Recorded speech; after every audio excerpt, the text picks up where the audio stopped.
और and investors on popular demand हम आज कवर कर रहे हैं प्रिंस पाइप्स। ये कंपनी काफी गिर चुकी है एंड आज हम देखेंगे कि ऐसा क्यों हुआ है, बट इन द प्रोसेस हम देखेंगे इसका business, technicals, valuations and financial health. So let's get started. सबसे पहले तो इस बिजनेस का एंड गेम है maximum distribution and brand presence create करना। ऑफ कोर्स क्वालिटी भी मैटर करती है। ये कंपनी शुरू हुई थी इन 1989 एंड तब से अब तक की जर्नी आपकी स्क्रीन पे है। इसकी 7 फैसिलिटीज है in Atal, Dadra, Haridwar, Chennai, Kolhapur, Jaipur, Telangana and 1 coming up in Bihar जो Q4 FY25 में आएगी। इसके 10 वेयर हाउसेज है एंड 7,200 से भी ज्यादा स्टॉक कीपिंग यूनिट्स है। मतलब इतने टाइप के प्रोडक्ट्स बनाती है ये। एंड इसके 1500 से भी ज्यादा चैनल पार्टनर्स है। इन्होंने लुब्रिजोल नाम की कंपनी के साथ करार किया है। ये वो कंपनी है जिसने CPVC मटेरियल इन्वेंट किया है एंड इसके लार्जेस्ट मैन्युफैक्चरर्स भी है। इसके सारे प्रोडक्ट्स कवर करना इस वीडियो के लिए बहुत लंबा हो जाएगा, तो आपको एक ओवरव्यू दे देता हूँ इसके प्रोडक्ट्स के बारे में। लेकिन उसके पहले आपको कुछ मटेरियल समझने पड़ेंगे। UPVC होता है अनप्लास्टिसाइज्ड पॉलीविनाइल क्लोराइड। ये बेसिकली नॉन टॉक्सिक होते हैं एंड इनमें करोजन नहीं होता है। इस मटेरियल के pipes, plumbing systems, underground drainage and सूरेज सिस्टम्स में काम आते हैं। नेक्स्ट होता है CPVC या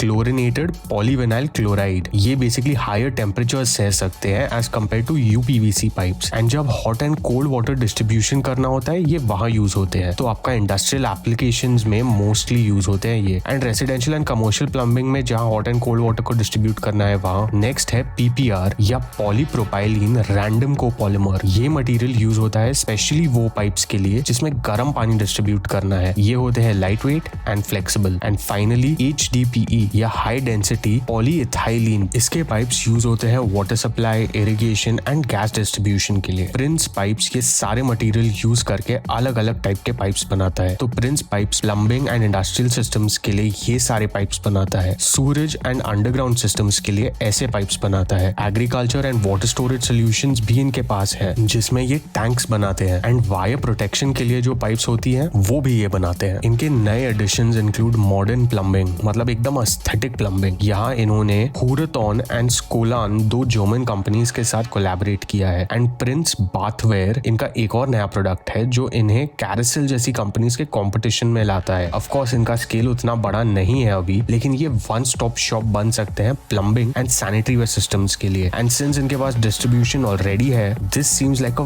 वेरी पॉजिटिव मूव। होपफुली आपको इनका बिजनेस और प्रोडक्ट समझ आ गए, और अगर लाइक एंड सब्सक्राइब नहीं किया तो वो कर लेना। Moving on to the company's growth drivers, infrastructure development is one of the biggest growth drivers for the company and the pipe industry overall. नल से जल स्कीम से भी इनको बेनिफिट मिल सकता है। इनकी नई fittings and sanitary ware future में एक अच्छा बिजनेस बनने का स्कोप रखती है। Moving on to the headwinds of the company, Murphy's law state करता है कि anything that can go wrong will go wrong. मतलब जो चीज गलत हो सकती है वो होके रहेगी, और ऐसा ही कुछ इनके साथ हुआ है। चलिए अब देखते हैं कंपनी के साथ क्या क्या हुआ है कि उसका शेयर प्राइस इतना गिर गया। ERP सिस्टम्स बेसिकली आपके रिसोर्सेज की प्लानिंग करने में हेल्प करते हैं। एंड इस सॉफ्टवेयर में कुछ इश्यूज के कारण इनकी सप्लाई चेन डिस्टर्ब हुई, जिसकी वजह से इनका मार्केट शेयर पे इम्पैक्ट आया। इनकी प्रोडक्ट प्राइसिंग में इश्यूज हो गए जहां इन्होंने अपने प्रोडक्ट्स को ओवर प्राइस कर दिया एंड इसकी वजह से इनके कॉम्पिटिशंस ने इनका मार्केट शेयर हड़प लिया। But the company is saying they are realigning their distributors, so let's see how that plays out, which shows us that competition is a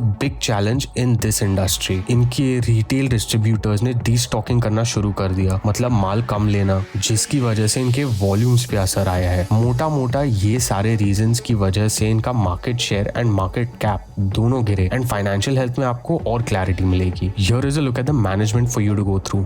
Make sure you do your research on them. Moving on to the technicals of the company, weekly charts पे company ने अच्छा खासा up trend के बाद 3 साल का consolidation phase चलाया है। डेली चार्ट्स पे कंपनी का पहला सपोर्ट है 510 के आसपास, सेकंड सपोर्ट है 480 के आसपास, इसका पहला रेजिस्टेंस है 774 के आसपास एंड नेक्स्ट रेजिस्टेंस 900 के आसपास है। Moving on to the valuations, इसको मैंने 6 साल के लिए 18% ग्रोथ दिया है based on management commentary and उसके बाद 10% पे स्टेबल कर दिया। इसके मार्जिन्स मैंने इंप्रूव किए but not by much, only to 16%। इसका reinvestment rate and cost of capital को इंडस्ट्री एवरेजेस पे ले आया एंड मेरा प्राइस आया 627, which makes the company undervalued. Of course, I could be wrong and you can download the sheet from the link in the description below. अभी question ये है कि मैं क्या करूंगा। मैं अभी तो इस डाउन ट्रेंड में कंपनी को नहीं उठाऊंगा, इसे पहले स्टेबल होने दूंगा एंड 610 के ऊपर आने का वेट करूंगा। एंड अगर मेरे पास ऑलरेडी पोर्टफोलियो में रखी हुई है तो स्ट्रिक्ट स्टॉप लॉस 480 का रखूंगा। Moving on to the financials of the company, इसका मार्केट कैप 6000 करोड़ के आसपास है, रोज 12 का है एंड ROE 19 का। स्टॉक का PE 28 के आसपास चल रहा है। सच बताऊं तो कंपनी पढ़ने के लिए जब उठाई तो ये देख के ही मेरा मूड ऑफ हो गया। जनरली क्वार्टरली P&L में ज्यादा देखता नहीं हूँ, लेकिन ये कंपनी इतनी क्यों गिरी थी उसके लिए मुझे ये देखना पड़ा। इसका करंट क्वार्टर के results were very disappointing, both last quarter से कंपेयर करके and same quarter last year से कंपेयर करके भी। ऑल्दो इसके मार्जिन्स लास्ट ईयर से इम्प्रूव हुए हैं, लेकिन लास्ट क्वार्टर से रिलेटिव नीचे आए हैं। होपफुली आपको बड़ी पिक्चर मिल रही है कि इस स्टॉक के साथ जो हो रहा है वो क्यों हो रहा है। ईयरली P&L पे सेल्स लास्ट 3 साल से स्लो डाउन हुई है एंड मार्जिन्स ठीक है। कंपनी का नेट प्रॉफिट स्लोली इंक्रीज हो रहा है। बैलेंस शीट पे कंपनी का रिजर्व्स है, थोड़ी बहुत बोरोइंग्स है